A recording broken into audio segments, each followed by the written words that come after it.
I saw something I should never have seen, something that no one should have the courage to film. And I filmed it, there hidden among the dust, fear and silence. I recorded what may be the greatest military manipulation plan of the last 20 years.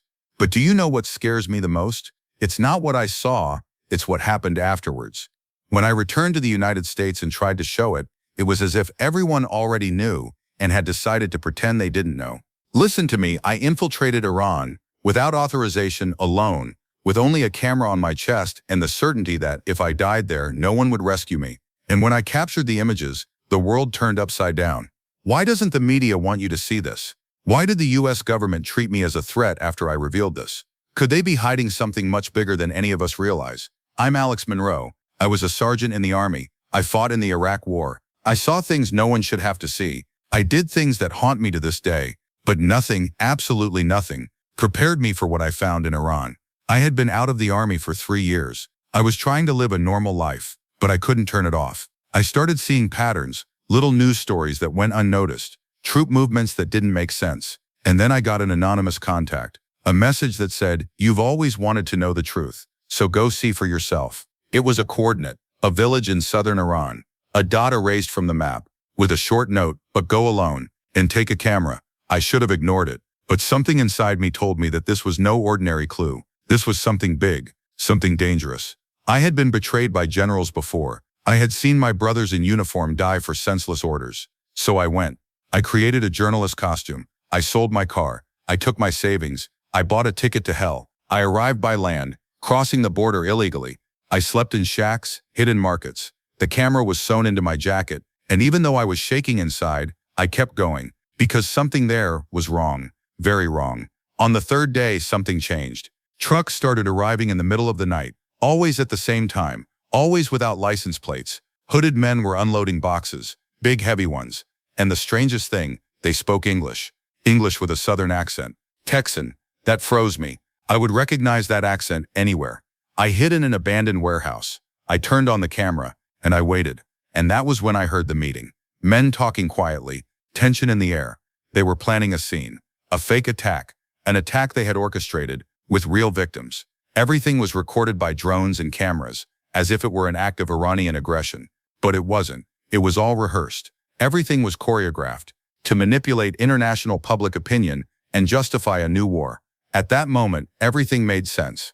All the unexplained deaths, all the lies in the news, they were creating enemies to sell conflict. I barely escaped. I was grazed by a bullet when I tried to flee. I managed to cross the border, bleeding. I sent the images to journalists I still trusted. And then, silence. Complete. One of them said to me, in a low voice, "This is too big. You shouldn't have seen this. But why? Why hide it? Why doesn't anyone want the world to know the truth?" Now I ask you, what would you do if you were in my place? Would you keep everything a secret? Or would you risk your life to show the world what really happens behind the curtains of power? I made my choice. And now, I'm here telling you about it.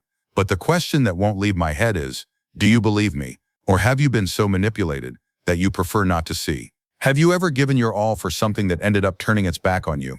Because that's exactly how I felt after leaving the Army. I gave 20 years of my life to that uniform. 20 years believing that I was fighting for what was right, what was fair, for freedom. But when I left, I felt like I had been cast into oblivion, as if everything I had experienced had just been a number and a statistic. I came home, but I never felt at home. The war was still here. The silence drove me crazy. The civilian routine seemed like an empty theater. My nights were interrupted by memories I couldn't erase. I woke up sweating, panting to the sound of gunshots that no longer existed, only in my head. My wife tried to help me. My children no longer knew how to talk to me. And worst of all, I felt like I had fought for a country that didn't want to hear what I had to say. I started noticing the news, details, repeated words, stories that fit together too well. And one thing I learned in combat is that when everything seems too tidy, there's something being hidden. I started investigating on my own. I read declassified documents, studied routes, dates, names, and then an anonymous message appeared in my email inbox. "You've always been good at seeing what others overlook. Now look at this." Attachment, a coordinate. No signature, no explanation, just that. At first I thought it was someone playing a prank, but something about that spot on the map called to me. It was a village in southern Iran. A place with no official records. Nothing about it made sense. I spent days staring at it, sitting on the couch with the map open on my laptop and breathing heavily, as if my mind was pulling me there. My wife, worried, asked what was happening. I looked her in the eyes and said, if I don't go, I'll never have peace again. She cried. She begged me not to go. She said I had already risked too much. But the weight of everything I had seen and experienced told me that this was different. I wasn't looking for revenge or justice. I wanted the truth. And I knew that in that place I would find something that no one else wanted to see. I prepared my passport, changed my look, and created a fake identity. I became a freelance journalist, an excuse to cross borders. The plan was simple: enter, observe, register, and leave. But deep down I knew nothing would be simple, because when you decide to face what's behind the scenes, you have to be ready to never sleep peacefully again. Mine arrived in the village late in the afternoon. The sun was blazing down, and the air had the dry smell of forgotten earth. People avoided eye contact. There was something heavy in the air, as if everyone there knew they were surrounded by a secret that could kill them. I told them I was a reporter, collecting stories from the region. No one asked me questions. No one offered me anything. It was as if I were invisible. My camera, a tiny camera the size of a quarter, was sewn into the collar of my shirt. It recorded everything.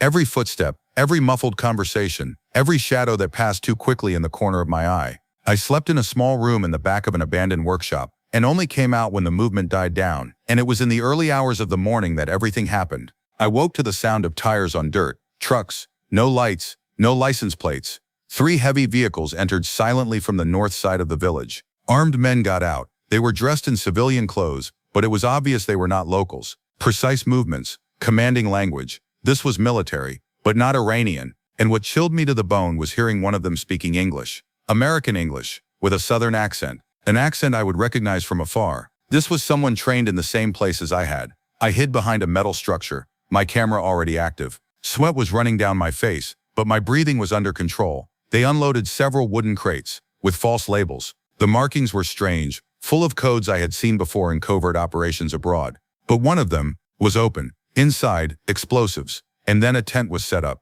Screens, drones, transmitters. I understood right away. This wasn't just a delivery. It was a scene preparation, like a film set, only lethal. They started rehearsing lines, movements, camera positioning. One of them simulated an explosion. Another fell to the ground, pretending to be injured. All of this being recorded as if it were real. The narrative was clear, an attack staged to look like an attack by local militiamen. But it would be broadcast, documented, edited, and sent as if it were the raw truth. A perfect justification for military intervention. And there, in that moment, I realized I was at the center of a false flag operation. When I tried to leave, I came face to face with 2 men patrolling. One of them saw me. I started to run. Shots were fired. One of them grazed my shoulder. I managed to jump over a wall and ran through the alleys until I disappeared into the darkness. I spent the night hiding in a basement. Blood was flowing. I tore off a piece of my shirt and stopped the wound as best I could. The next day, with the little strength I had left, I managed to leave the village and hitch a ride with a merchant to the border. I told him I had been robbed and that I needed help. The camera was still intact. The images were saved. But I knew that from that moment on, my life would never be the same again. Suddenly, the images I brought with me had everything. Faces, voices, maps, weapons, and even dates of execution of the operation. It was impossible to deny what was there. A detailed plan of military staging, fake explosions, civilians hired, undercover American agents, everything ready to create a terrorist attack that would never really happen, but would have real consequences. Real deaths, real war. The script was all there. The idea was simple: simulate a brutal attack in Iran, broadcast it to the world as an extremist action, and generate international panic. This would open the way for a justified military intervention. Support from NATO, support from the UN, support from public opinion, all based on a lie, carefully produced. Like a movie, but with real blood.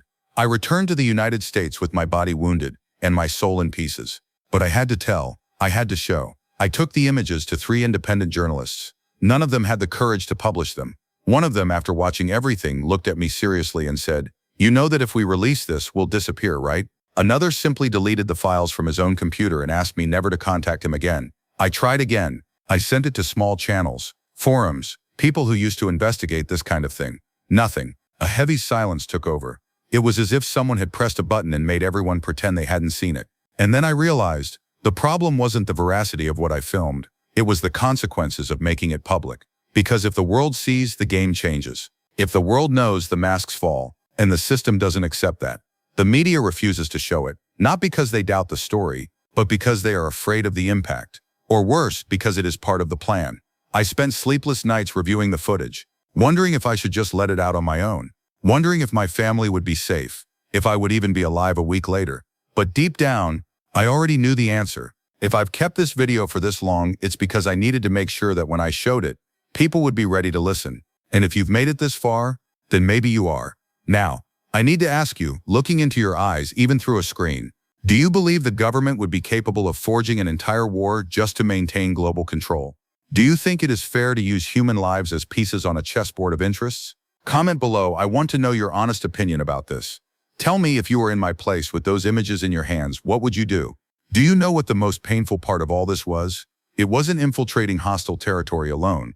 It wasn't getting shot. It wasn't sleeping in fear of being executed at any moment.